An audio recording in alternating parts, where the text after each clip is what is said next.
We are about to put Super Bowl 2024 ads into a tier list. I'm here with Daniel Murray, the founder of Marketing Millenials, podcast, newsletter, media company. More importantly, college football player, played with Mr. Travis Kelce, Super Bowl champion, aka Travis Swift, because he's probably going to take her last name himself.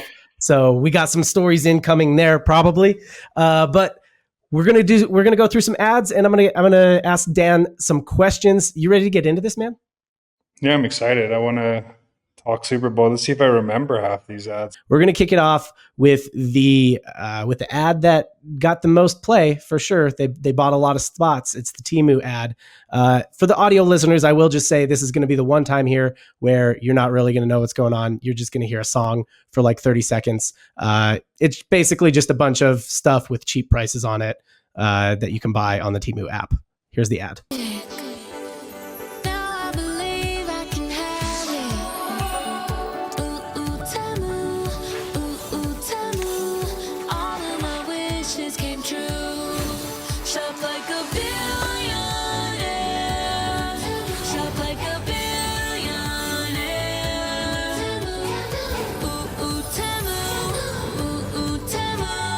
Download the Temu app and shop like a billionaire. They definitely, you know what it's for. That's for sure. It's definitely for Temu. Your thoughts initially? You know what? I think I actually saw a lot of people talking about it online. So I think it did sort of what the job of the ad was going to be. I think it also was like one of the ads that didn't use a celebrity, which is a different spin on it. I think the tagline doesn't really make sense for what the product is. Yeah. But Okay. I do So think, before we go ahead. go ahead. Yeah. No, I just think, yeah, but I think one thing I think is smart that I'll say what the smart what they did, and I'll say what is not smart. I think what's smart what they did is they had a jingle. I think jingles have been around forever, and jingles people remember. And I think Honestly, yeah. I, The that's jingle's kind of stuck. a jam too. Yeah, exactly. So it's stuck in my head. I think they could have done a better job on production of it. And if they're going to spend 4, 5, 6 slots on this ad, they could have Yeah. done that. But I think the jingle and people talking about it, they did a better job than most because I don't remember 99% of the ads out there, but I remember Yeah. this one because of that. But I just think the tagline and what they were trying to do is not the smartest So can tagline you out there. explain Temu to me? The funny thing is I'm in e-commerce. Like I'm deep in e-commerce. Uh and I don't know if I get Temu. Is it just like the same thing as the Wish app? Yeah, the thing is, I don't get Temu, but I think the point of these Super Bowl ads is just top of funnel awareness. Like they're not Yeah. even trying to tell the problem. So the point was, hey, just create so much interest that you download the app and figure it out. But I don't Yeah. think it did its job of telling me what it does, except that it's a shopping app. It's clearly a shopping app where you can buy stuff for low prices because they just put a bunch of price tags next to different items that are just low prices. But to me, it seems like basically the same thing as Wish. Maybe the quality is better than Wish. I don't like they're trying to run the Wish playbook 10 years later, which doesn't seem like a super smart idea to me. Um, yeah, they went with a coverage play here. They said, we're going to go low production, we're going to do a jingle, and we're just going to buy a bunch of spots up. It's a play. It's not a great ad. If we're just judging the ad, I don't think it's a great ad. Where do you put it? I would put this solidly in like C tier. It's not a D because I'll give the whole strategy some credit. I'll give the jingle some credit. Jingle's kind of a jam. I put it in C tier. But you're the guest. You get to be the final say maker on this. What do you think? I don't think it was the worst ad out there, but I don't think if we're judging it solely on a purpose of an ad, I would agree it's a C tier ad. I think there's so many little things that if it had more explainer in it and more higher quality, I think it could have actually been an A because I do think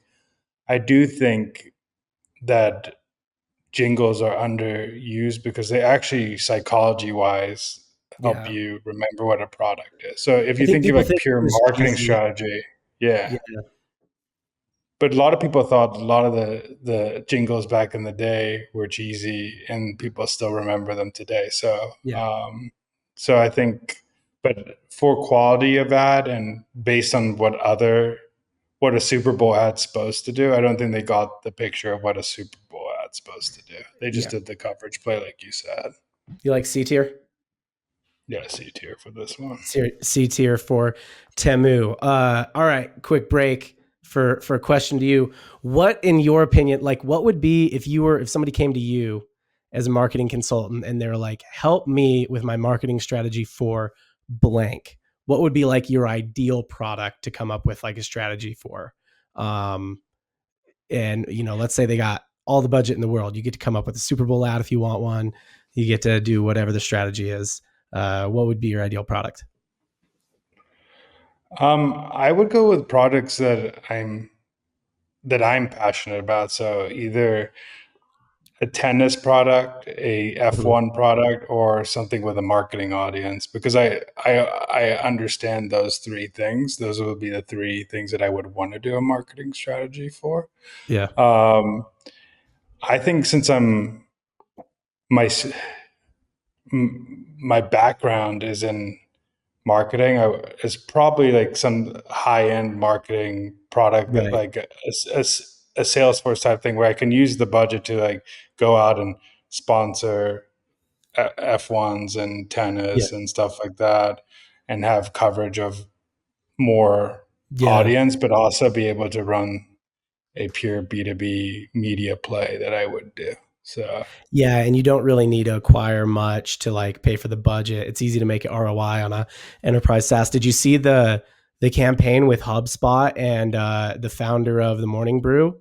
The HubSpot like sent him and a bunch of his friends to the NCAA championship in like orange, just like HubSpot's a CRM tool for anybody who doesn't know. HubSpot's a sales management tool for businesses that sell to other businesses, uh, and helps you manage all your leads and pipeline and stuff like that. And yeah, orange is their thing. They have one color and it's orange.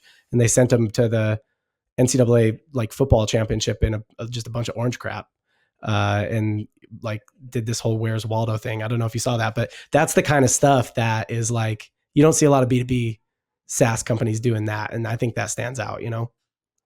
yeah, and it's cool because I think there's so much, like you said, there's so much opportunity for B2B to do things that are creative that Mm-hmm. stands out, where I feel like e-commerce marketers get it. Yep. So if you, that's why I think going on a less crowded space to do cool stuff like B2B, where people are just running the same playbooks as everybody else, Yeah. White. I Let's would do more rather, white papers. Like, why? Nobody cares. yeah, do out of the box things for B2B is what I would probably want to run a marketing strategy, but more one that I've been part of ones that are lower budget and higher budget. I think the ability to have a little bit of mixture of both, where you could do those out of the box plays, but Yeah, also run a strategy for sure. that is lifetime. So yeah, probably a B2B marketing software Yeah. that is out there. I hear you. All right. Next up, we got this was legit because I don't know. I was getting appetizers, I was getting some wings, getting some nachos, and missed some of the early ads, I guess. And I think this one was in the first commercial break, maybe like right before, like after coin toss, before kickoff. It was the first time I saw this one. And it set the bar. I will just, in terms of funny ads, I think it set the bar. This is the Michael Cera Cerave ad. My passion, which is why I developed this. Cerave. Oh, you didn't know? Can skin truly be this moisturized? Oh. Yeah. Wow. Let my cream hydrate you.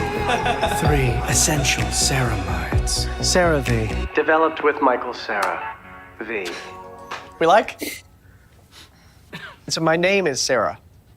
And so it's a perfect crossover opportunity. Yeah. So for the audio listeners, at the end, it turns out he's pitching that concept. But when he says, "Let my cream hydrate you," I lost it. Like I actually belly laughed, and I was like, I'm ready for a good Super Bowl ads after that one. Yeah, I mean, I think it's clever getting someone that resonates with your names. And now Yeah. Cerave and Cera. I also think what's cool is that I think this is one ad that probably resonated with a lot of the population that was watching Super Bowl because of Taylor Swift there too. Yeah. Because I think a lot of beauty products started bringing in ads because of that, and I think Yeah. it's super smart that they brought in something that's really funny for that audience, but also Yeah. plays off of the name of the. I think that's one way. Was smart linking a person to a product. Yeah. At first, I was like, "Did Michael Cera run? Is Michael Cera behind Cerave for some reason?" Because it actually confused I me guess I for a somehow knew he second. wasn't. It's somehow in my Right. zeitgeist that he wasn't. But No, me too. But it's just. But then I saw it, and then I was like, "Where's this ad going?" And then cuts to the room, and I'm like, "Oh, that's just hilarious marketing pitch." yeah, "Let That my cream hydrate you" is just a great line. Um, I think so one thing I noticed, and this has probably been a pattern over a few Super Bowls now, but maybe I just picked up on it more this year, is that there were a lot of ads that weren't actually funny. They just relied heavily on just packing them with celebrities. And it was celebrities doing kind of funny things, but they more just relied on like it's this cameo, like they relied on the cameo effect for humor, whereas I think this was like a really smart use of a celebrity. You know what I mean? And I just think so often Super Bowl ads just say, let's just use celebrities, but they don't think about like, let's do like smart use of celebrities.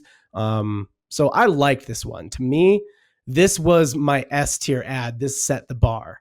But again, you're the same maker, you're the guest. Where do you put this one on the tier list? this is hard because there's a And this, couple just to be ads clear, that there can be more than one ad per tier, and some tiers can be empty if you want. okay, if it's not the Oni, then I would put it, because if it was the Oni, I would put it in the A tier. But the fact that they used, I don't even think Michael Cera is an A-list celebrity, so they used a Yeah, celebrity that mixed with the brand. It's funny. It's one of those old suave, yeah, like, and then they had some jokes with it. And I also think it was smart that they got into the Super Bowl knowing the fans are yeah. not only, because CeraVe is a big, I mean, It's it's a men's product too, but right. it's also big on for women as well. So I We saw think that with using other all like the, ELF and some other brands that got in that haven't before as well. so I think in terms of humor, play with celebrity, actually knowing what the product does with a funny Yeah, pun and loving humor, I think it's a S tier. S tier. S tier from Michael Cera and Sarah V. All right. You played football with Travis Kelce. So you went to Cincinnati. Is that Yep, went to accurate? Yeah. University of Cincinnati. Went to University of Cincinnati, played football with Travis Kelce. What's the main thing you remember about playing football with Travis Kelce? Like, was he him in college? He was him his last year, but when I met Travis Kelce, so on my official visit, I uh, went. He wasn't playing that year Yeah. because he had some team issues, and I think He had some team he issues. was. Yeah, I think you. I mean, it's public, but he like smoked weed and got caught smoking weed, Oh and he yeah, okay. said that publicly. So he was on my official visit, and I went out with him and a couple. So he was just a regular guy when I met him. Even the next year, that was the year he got moved to tight end. So he was actually came in as a quarterback. I don't know if Oh, people know that, but he came in as he a played quarterback in high quarterback. school. Yeah, he played quarterback in high school, and then he got moved to tight end to keep him on the team, basically. And just seeing someone that went from like changing his life around from being someone who I was just like, oh, guy is just a funny, out Yeah. of the box, crazy dude, to becoming that guy. He was always that athletic guy, someone who can go from tight end. Even his brother was a walk-on linebacker who moved to center. So it's just Yeah. these crazy The other athletes Kelce brother. yeah, the other guy. He played with Travis as well. I remember him on my official visit as well.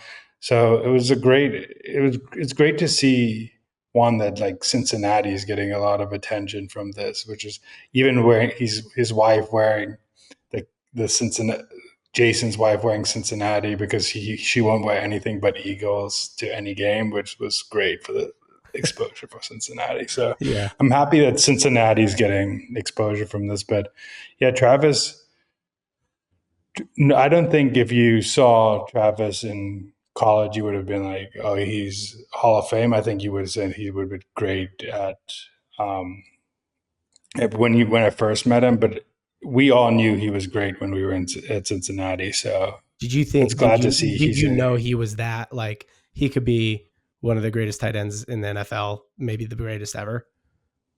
I mean, it's I hard would to say say if someone's going to be the greatest ever. His quarterback pairing certainly helps, but yeah. Was it I that level think where you're like, this guy's next level? I think anybody who's pure athleticism who can play multiple positions are like that. So I think I saw him.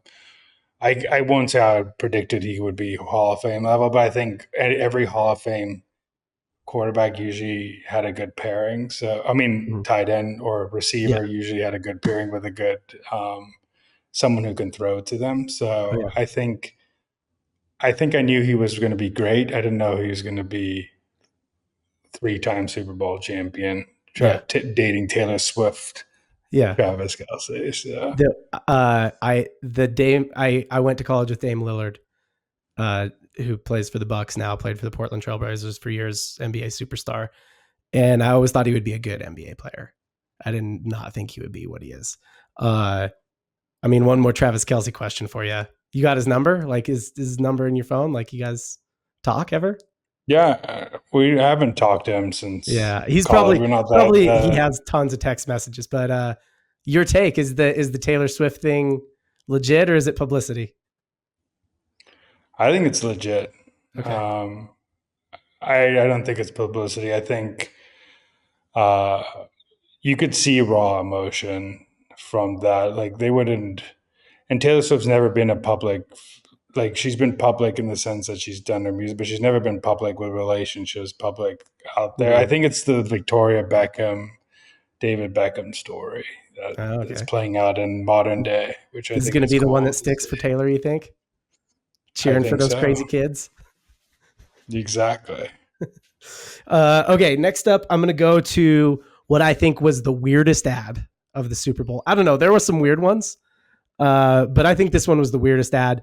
Uh, Warning, I guess, the sound isn't great on this ad, which is crazy to say about a Super Bowl ad that they didn't get the sound right, but you'll get it when you see it. This is the Yeezy, the Kanye West ad for the Yeezy store. And this is my commercial. And since we spent all the money on the commercial spot, we actually didn't spend any money on the actual commercial. But the idea is I want you to go to Yeezy.com, Yeezy.com, and I'm gonna write it at the bottom of the screen. And I got some shoes, and that's it. Okay. I want to start here and say that was the most expensive and that's it ever. Like, this is the most expensive not knowing what I'm going to say in a video that there could ever be. That those 4 seconds cost him like $1 million. But he's got some shoes and that's it. What do you think about this one?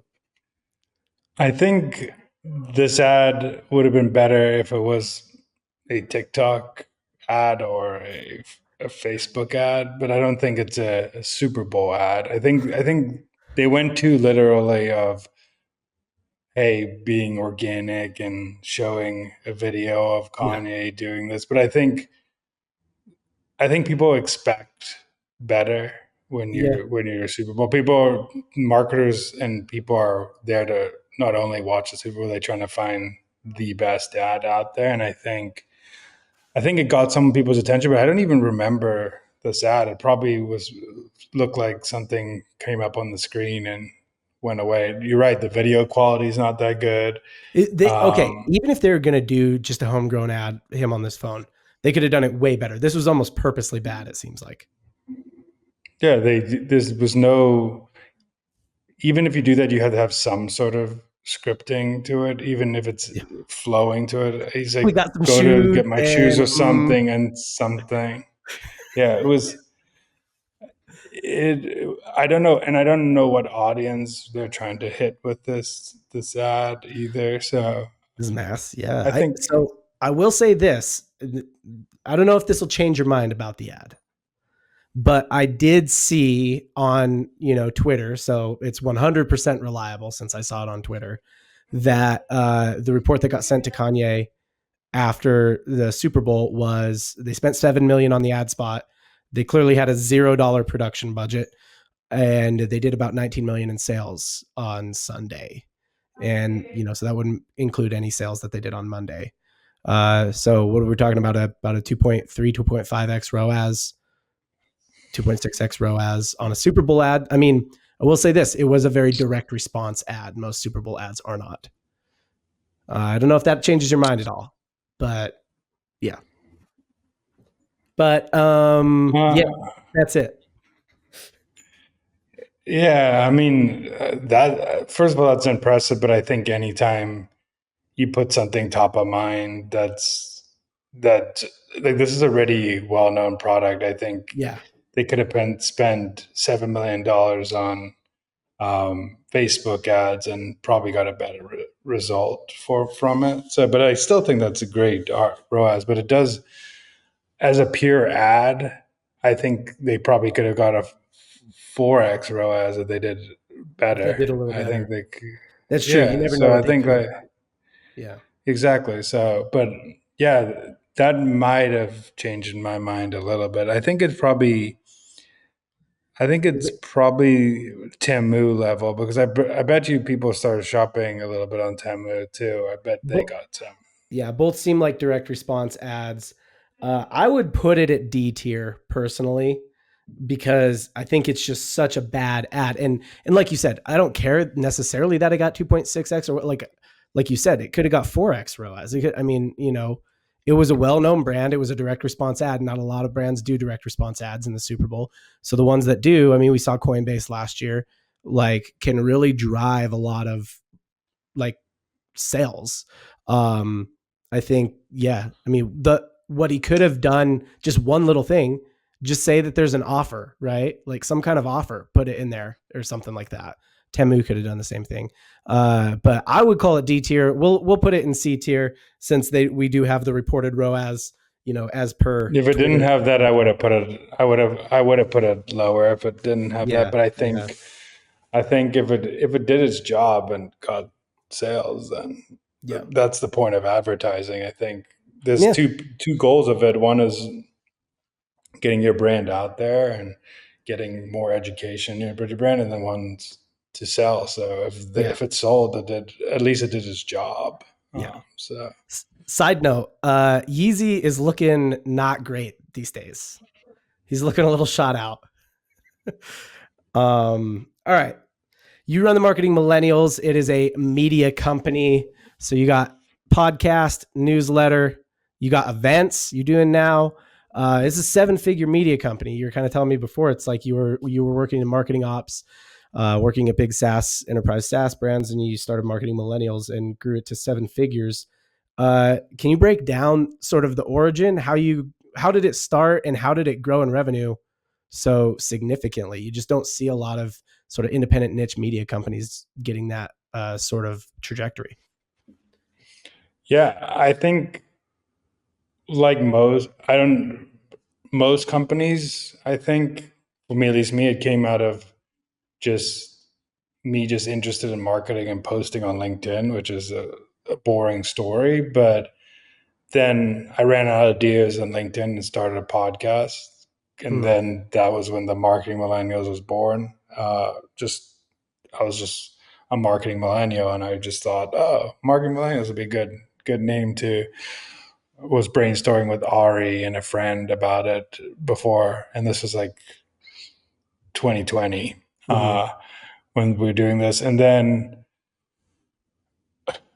figured out was started posting the podcast on LinkedIn to a page. I didn't know LinkedIn pages had so much fire, but then that page took off in the first year, grew to 150K followers, kept growing. So for 2 years, I didn't even monetize anything, didn't Did you take just any money. It was just post pure. clips to the page or what? I started clips, then it was tweets of like things people said. Then it was a strategy to get more guests. So I used to post a guest that was big on Twitter, not a potential guest that was big on Twitter that wasn't on LinkedIn. It would go viral. Then they would reach out to me and say, thanks for posting. And then I would invite them on my podcast. And I started figuring out how to do it. And then I turned it into just a fun educational page, entertainment page. And then that spun off to starting a newsletter from it but I think the advantage I had that led this to where it was is it was building community audience first and then leading into monetization. I think at Monetizing first I based on wasn't even what community and audience you had built. yeah, because I think a lot of people when they go into newsletters, podcasts, they go in the mentality I want to make money off of this, or I want to grow this to get X amount of revenue. And I think if you go into it, if you just start something at the attention that you're passionate about it, you just want to talk about it every day, it makes it easier to transition from that to keep when you start monetizing, it's just you doing the same things, but now people are paying you to do it. Which if I would go back to the start, I would have thought of it more of a media asset. But at the first, I had no idea what I was doing. I just started a podcast because we were stuck indoors during COVID. And then I LinkedIn page because I saw the potential on LinkedIn. And then I started a newsletter because I wanted to capture audience to make it an owned audience. And then I was like, oh, okay, there's some real juice here. Like this and I like helping marketers get better at marketing. Let's just keep growing. And then now it's 100K subscriber newsletter. The LinkedIn page is 850K followers. The Instagram has 100K followers. The podcast is top 15 marketing podcast. So it all started from just being consistent. There's no like secret sauce for it. I think it's just finding focus on channels, being consistent on the channels that you're focusing on, and just actually being interested in what you're talking about every single day. And then that's the real formula. I mean, there's obviously in depth for all those things to get more and more on the scale. The formula is just show expertise, be consistent, and just show up every single day and put with above average content that people like. Yeah. And I think, so when you first started monetizing, was it like just ad revenue on the podcast, on the newsletter, or did you start did you monetize first with events? No, it was newsletter first because newsletter business is more predictable where you could say, hey, I sent it to 5K people. Right. It was this open rate. Here's the CPMs for that. Podcast is a little harder to track where people came from. So it started as newsletter revenue. And then once we grew the newsletter to a base of enough, we started doing events off of that because now we have an audience to start doing that for. And then now it's just being consistent. Now the newsletter has been around for 2 years now. So right. 50% open rate built a good community off of it. It's doing good. All right, next up we got one of the classic Super Bowl advertisers. Ran into a bit of controversy last year. So I think a lot of people were watching what are they going to do in the Super Bowl? And yeah, we'll leave it to be seen. You will be the judge of whether they delivered or not. So this is Bud Light, the Bud Light Genie.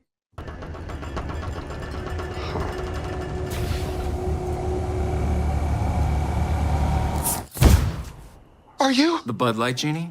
Yeah. So we get wishes? It's my thing. Gimme. 80s metal hair. Yes. Filthy rich. So filthy. Invisible. Predictable. Giant bicep. Big one. A sweet ride. What's next? Bud Lights? I wish Peyton Manning was my best friend. Oh. How we doing? Hey. Oh, Post Malone. Hey. I'm a genie. Gemini. I'm a genie. Well, look at you. Nope. I wish I was at that fight. He's gonna need another bicep. House party. Definitely. You wish for a T-Rex. Guilty. Let's go to Super Bowl 58. Now we're talking. I mean, it's got all the ingredients of a Super Bowl ad. It's got big production. It's got beer. It's got a core premise joke. It's got celebrities. What do you think? They hit? I think it was just an overstuffed celebrity ad. I don't know why. I don't get the premise of the genie. Like, I don't know why. I don't get the premise of it. I just think it was just throw Peyton Manning in there, Post Malone in there, and figure out try win back the world with cool celebrities. Dana White, yeah. Yeah, it's just I think they could have. I don't know. It just feels like one of like an ad that's going to be forgotten. I don't like. There's no. I didn't think it was funny. I didn't think it was that entertaining. I didn't think it was stood out for me. I think it just, like I said, overstuffed celebrity. This is what this ad felt like to me. It's like if somebody said, "Hey, I'm going to make a pizza." I'm like, "Great, love pizza," and they're like, "I'm going to put some pepperoni on it," and I'm like, "Sounds delicious. Love pepperoni." I'm going to put extra cheese on it. Love cheese. I'm going to put some pineapple on there. I love pineapple. I'm going to put some olive on there. Love olive. And they just put all these ingredients onto this pizza. This is, I love pizza. I love all these ingredients. And then I tasted it and I'm like, I don't like this. It's not that I don't like, it's just it's very mid. It's not that good. It's like you had all these incredible ingredients and you made something kind of meh with it. And that's what this ad felt like to me. I just think we'll go into some other ads that use more celebrities, I bet, but I think a lot of celebrities, but I think I didn't see the connection of the celebrities to the product. I didn't just see felt like celebrity stuffing. Just like, okay, let's get as many celebrities attached to Bud Light as possible so we can get our name out there. But I think they could have. I honestly think they used to do way better ads back in the day. Like, I think they used to be better. So I mean, it's time to do it. Time to put them on the tier list. We've currently got Michael Cera Cerave at the S tier. We've got nothing in A or B tier, and we've got Temu and Yeezy on C tier. What do you feel about this one? I have my opinion, but I'll let you go first here.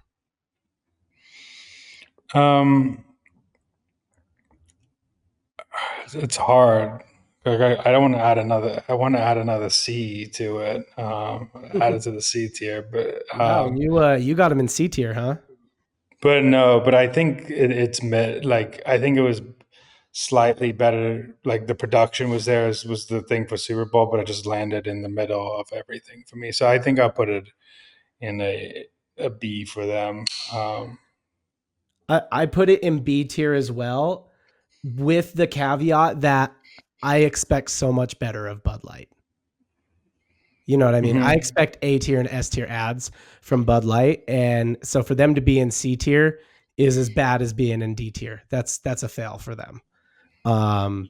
That's kind of my take on it. Yeah, because I think I've already added those two. I think it was probably inches better than the Temu and stuff like that, because Right. it just didn't hit. But I just think it did what a Super Bowl ad's supposed to do. It's just like Right. it was high production. It had elements of coolness in it, but I think it just felt like you said. It just felt too much going on, and you couldn't Mm-hmm. concentrate on Think about it we like this. actually. Like, we think about football like this all the time. We think about it in terms of value. So Brock Purdy as a quarterback, good quarterback, incredibly valuable because he's on such a like low dollar contract. Think about this: the Yeezy ad. He spent $7 million on a 30-second spot. That was a 1-minute spot, so it was whatever 14 million, and the production budget on that probably equaled at least the same. You know, as a $5 million to $10 million production budget. So we're talking about a $25 million ad against the Yeezy $7 million ad. For it to be only a little bit better is just it's underwhelming for Bud Light. Yeah, because I think they could have. Sometimes this is like a good lesson in marketing in general. Sometimes simpler to the point is way better than just Yeah. putting a bunch of things in there and hoping it hits. So I think it just was like there was no. I guess the story was the genie, but I don't get it how it like connected to what Bud Light is as a product. So Right. It's just I don't know, party, crazy night. Yeah, I get you. There was no connection. So you're the LinkedIn master. You've grown the Marketing Millennial page to 850,000 followers on LinkedIn. You've grown your page to a couple 100,000 followers, I believe, right? You're like you yourself, Daniel Mary. Your wife also has like you've helped her grow her LinkedIn as well. For someone who is looking to grow their LinkedIn presence, what are the tips? What are the hot tips you got for the people trying to grow? Actually, let's just broaden that out to social media, because LinkedIn is so nichey. Only a few people are really trying to grow there. So broaden it out to social media, because you've also grown the Marketing Millennials Instagram to 100,000. yeah, I would say one is have focus on a niche that you're a niche niche that you're passionate about, and have a hill that you would die on in that niche. Like, what are Mhm. some things that you really care about that you want to put out there as content? So, Yeah. a lot of things that I like to say are for like in the market millennials, like you can't. It's you. Everything is learning by doing. It's learning on the job. But you can't. It's hard to learn from going to Mhm. college. So one of my dying hills. So I try to put that in my content. So I have a hill that I would die on, and then sub content that I know I'm going to put things out. So I have things that I know are going to hit multiple times. So a lot of things at the beginning is figure out some hills that you would die on, then do a lot of testing to see what message resonates on that platform at that time.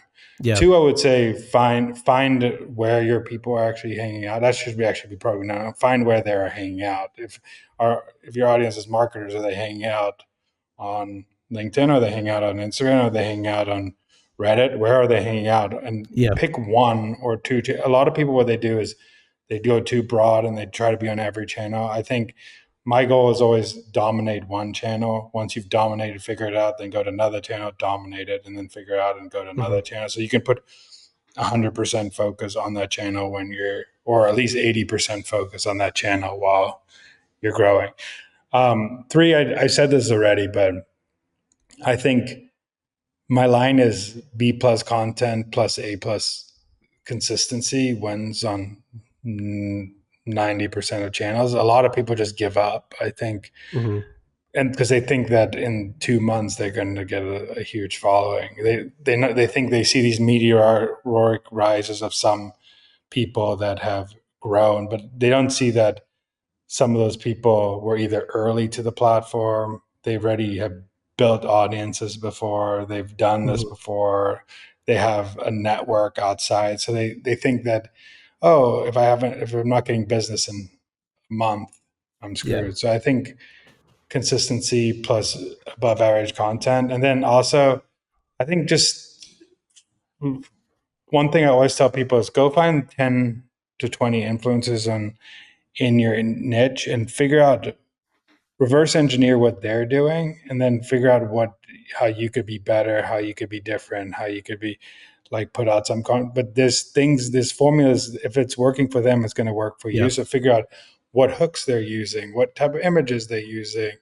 Topics. what type What of topics are they content. And see what's resonating with the audience, and just reverse engineer that and see how it will work for you, and then figure out how to play in that market and do that. And I think the last thing I would say is unscalable tactics scale at the beginning. What I mean by help you scale at the beginning, because you have to be, when you're starting at the beginning, you have to be deep in the comments. You have to be deep following people. You have to deep commenting on other people. It's about being social on those platforms. So at the beginning, you have to do really unscalable things to get you to a level where the algorithm starts respecting you more and more. And Mr. B said this best: is the algorithm is just people. So if you figure out what your audience likes on those platforms, usually it's going to perform on those platforms if you understand your audience that deeply. And I just think some people like writing journals instead of writing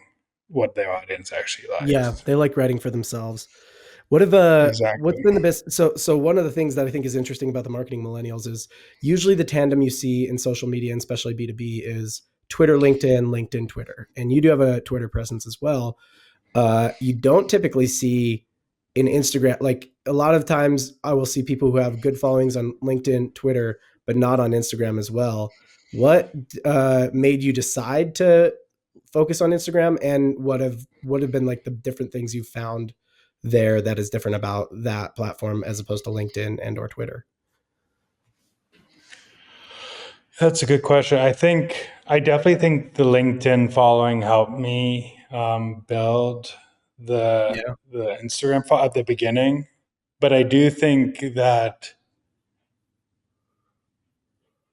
Instagram is one of the most shareability platforms in the world. Like 80% of the usage is in DMs and in stories.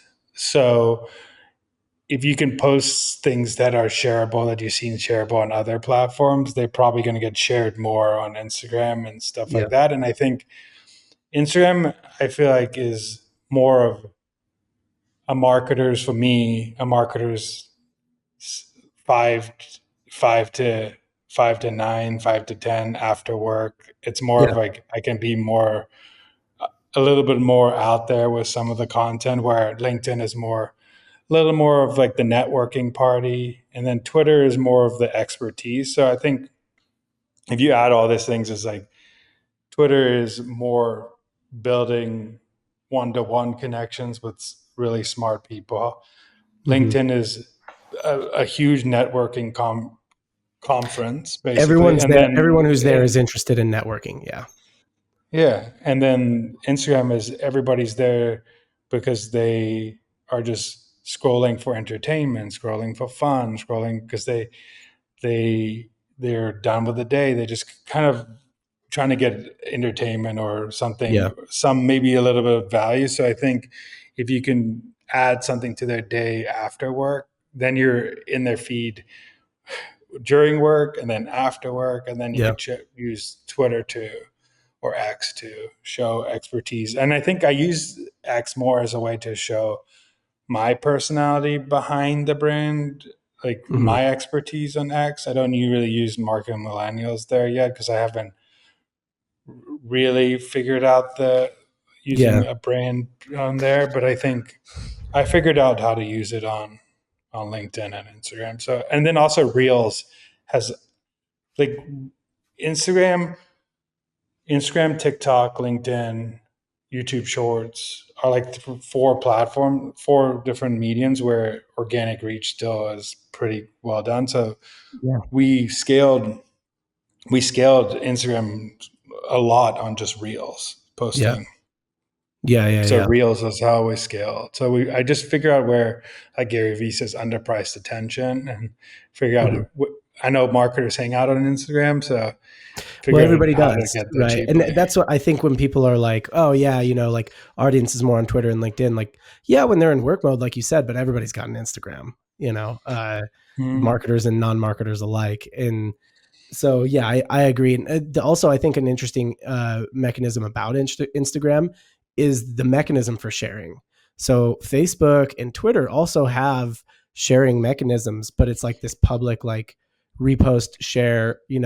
Whereas on Instagram, the mechanism for sharing is either in DMs to like one, it's like 1-to-1, or to only your followers in stories, which is just a very interesting like dynamic to like create a piece of content that then people share that way, as opposed to like sharing it for kind of public consumption or whatever. Yeah, and something's crazy that I see behind the scenes is that like 60 to 70% of the likes, like Mm-hmm. that ratio, like 60% are shares. So say I get 3,000 likes on a post, it would probably get 2,000, 2,500 shares, and people don't see that, but people are just sharing that content behind the scenes, which is just expanding your audience Yeah. organically to so many different people. So that's why I just think figuring out ways, and I've always said this is a tip that I give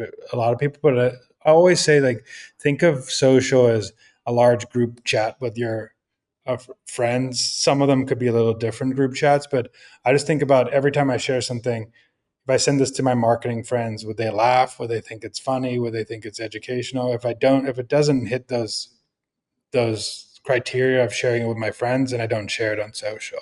Mm-hmm. So I always think like how that shareability Yep. aspect of it. All right. Well, we're close to the edge of time here. We're gonna do one more. Gonna do the one everyone's talking about, of course. Can't forget about this one. The Ben Affleck Dunkings commercial right here. I don't think you should do this. Last year she came to my work. Now I gotta show her what I can do.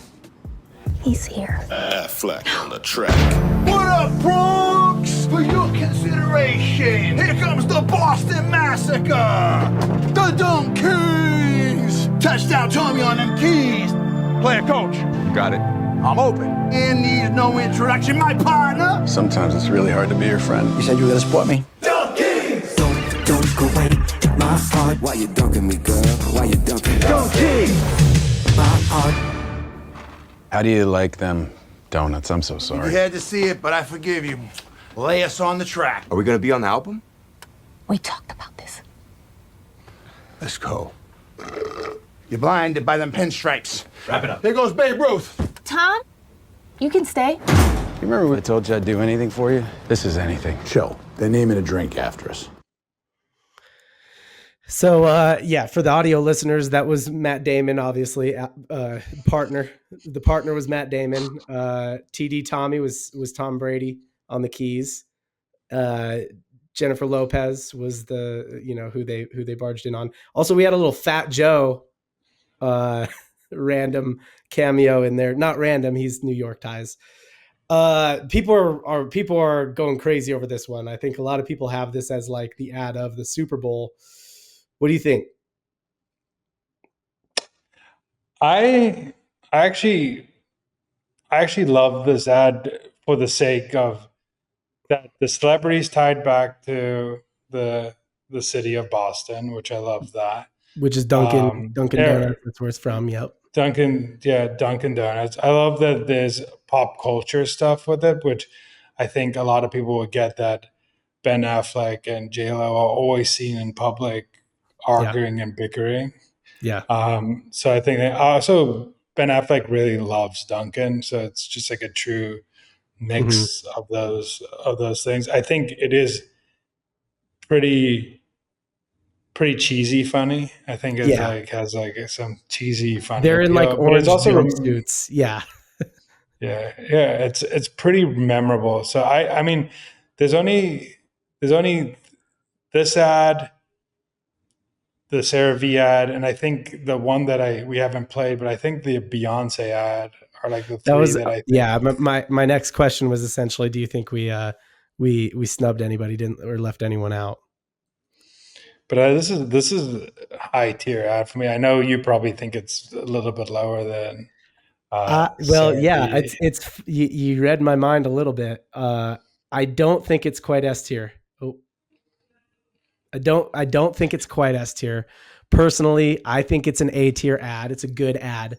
And let me tell you, and just kind of a reminder, we have Michael Cera in S tier, then we have nothing in A tier, Bud Light in B tier, and Temu and Kanye in C tier right now. Let me make my case of why I don't think it's S tier.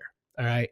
And it's something that I heard from the Liquid Death creative director. And it's one of those things that, like, once you hear it, you can't unhear it. And he said, there's funny and there's ad funny. If you look at a lot of ads, they're ad funny, but they're not actually funny. They're not as funny as a comedian. They don't make you actually belly laugh. And that's what I thought about this. I think did a good job of making, celebrity packing in a way that made sense. I liked Tom Brady doing the like fist pump dunkings. Matt Damon. I like that we got full Boston Ben Affleck. It was a good ad. It was ad funny, but it wasn't real funny. So that's my case for A tier. But you're the say maker. You're the final say of where it goes. It is a good point. I do think, though, I just think that it was so memorable to me that I would put it in. I would put it in the top S tier package Okay. because I think it just was so memorable. I know it's hard, but I just think it was so memorable, and all the people were Boston people, and Tom Brady being like the Super Bowl guy now in commercials is hilarious to me. That it's just Right. like Tom Brady's in commercials now. It just worked for that. It just worked for Dunkin. That's like I think like. Yeah. Also, I think there's also like I think it also was trying to appeal to this is my views a little skewed in the Super Bowl because I think there was so many more people watching that weren't the same target audience as past Super Bowls. So I Right. think that it Duncan has such appeal with like little like Gen Z and Gen Z likes the hip hop stuff now, and I think there's Mhm. just so many like pop culture stuff in there that I think that's where I would give it the S Yeah. tier rating of I the will pop say it was culture. memorable. A lot of people are talking about it. And when I'm looking at YouTube organic views, I obviously went to YouTube to look at all these ads. It has the most, so people are coming back and rewatching it more. It had that best. I mean, as funny as the Michael Sarah Cerave one was, it was sort of a subtle funny where it wasn't like crazy memorable, where this one was like, it's bright and orange and it's a song and it's got tons of celebrities. Like, it's very memorable. It's very hit you in the face, which, yeah, I hear you. All right. S tier for that one. Last question for you. Which ads did we snub? I mean, there was a Doritos ad, and I will say, I'll call out the Doritos ad. I personally thought the Doritos ad was kind of an A tier ad. I didn't think it was S tier. The reason I didn't include it is because it would be very hard to follow for an audio listener. But yeah, check out the Doritos ad. That was another one that a lot of people are talking about. And then you're saying the Beyonce Verizon ad. I think Beyonce Verizon ad. I think I love that because it shows like what the product is supposed to be. It's just like Yeah. can you break Verizon? Beyonce is just like the queen, so it's just like she Yeah. couldn't even break the network. That's how it showed, and it showed like the actual what the network can do. So I think just with the Yeah. celebrity and what it could do and making cool moments of what Beyonce trying to break it was good. I also think there was one ad that I thought was actually really good was the perfect 10 Kia ad where like pulled on heartstrings with the Mm-hmm. grandpa and the granddaughter's Yeah. ice cream. I think that was like an A tier ad. I think that should have got some Yeah. more recommend. I like the Uber Eats ad. An I ad that thought I the think people DoorDash think ad are had so much build up. Speaking of Uber Eats, thought the DoorDash ad had so much build up for such a letdown personally. I also think that an ad that people think is great that I didn't think was great was the like a good neighbor ad with Arnold. I Yeah. thought that didn't hit like they thought it was going to hit. Agent State Farm. I thought it Yeah, I didn't was think it was good. yeah. So those are the ads that I think had some fire behind them that were pretty memorable. I do think some, like, one thing I say a lot of what Uber Eats did very well and some other people did well was a couple other brands, they did went really omni-channel with it. So like Uber Eats put their ad up and then I saw it like 2 seconds later when I was on TikTok, like Yeah, scrolling the feed. So they I blitzed like it. that they did it everywhere, and where Yeah, that's a great play yeah, for Uber Eats to yeah. They keep kind of they people. kind of sent the house. You know what I mean? Um, and they had it everywhere. I'll call out one, and I had it loaded up here, but we didn't have time to get to it. I'll call out one, and it's underrated, and not a lot of people are talking about it, but it's the TurboTax ad. So the $1 million giveaway TurboTax ad. Not crazy memorable, but personally, I think an incredibly good direct response ad because TurboTax is sort of like a mass, like it's a mass tool for taxes, and everybody has to file taxes.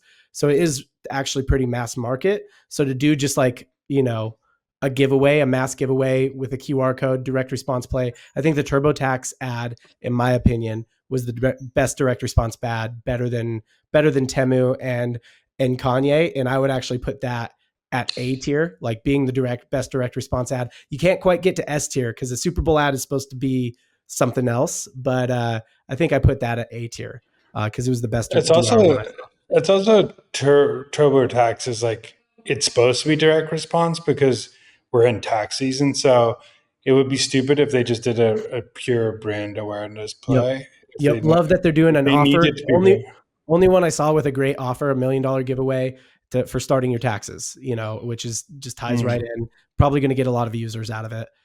So yeah, bravo to TurboTax from me on that one. Yeah, I There's agree. I probably agree with the one ones you other that said. I would add. There's Go ahead. one other ad that I thought was pretty funny was and pretty like relevant is the because I always think E Trade comes out with the pickleball, the little baby Yeah, pickleball kids. But I think it didn't hit that. I was probably like a little lower than some, it but I was. just think So it was such a good premise, but it just like didn't hit hard yeah. enough. Yeah. Yeah, I wish they did more, but I think the premise and pickleball and the little babies being so Yeah. like cute was just great idea behind it was, but Well, the execution was wrong. one more I should call out and get your opinion on. Homes.com did a sequential. We've seen this from other brands before. They did a sequential story. So Homes.com had essentially the story concept where they had, I think, 3 or 4 ads throughout the Super Bowl that told a continuing episodic sort of story. What did you think about that? I just didn't understand what homes.com actually is like for, to be honest with you. So Yeah. just like, and I don't even remember, like, I remember like an ad for homes.com, but I don't even remember like what that ad was Yeah. for. So it's Well, just, so if you're I just telling an remember, episodic story and it wasn't memorable, that says something. yeah, exactly. Because I yeah, just I mean, remember it was homes.com. yeah, yeah. And so the concept was, they got, a big helicopter and went to different neighborhoods and did this crazy stuff to do their homework on the neighborhoods or whatever. But yeah, I mean, I got it, but I was like, this seems like it's like a funny premise, but just didn't hit hard enough. It was like B tier for me. And you didn't even remember it. So if you didn't remember it, then it can't be that high. Yeah. Daniel Murray, thank you for being here. Where do you want people to follow you? Obviously, if you're listening to this, listen to the Marketing Millennials podcast, wherever you get your podcasts. Where else? Where's the kind of tipping point? Just come follow me here, and then you'll go down the rabbit hole from there. Yeah, I think LinkedIn is where marketing millennials and I hang out a lot. And then my newsletter is where everything gets announced, everything. We don't really sell anything in the newsletter, but it's more, you can get in-depth marketing stuff. But if you want to start at the top of the funnel, like with marketers here, you could start at the LinkedIn and then find your journey. See you again soon.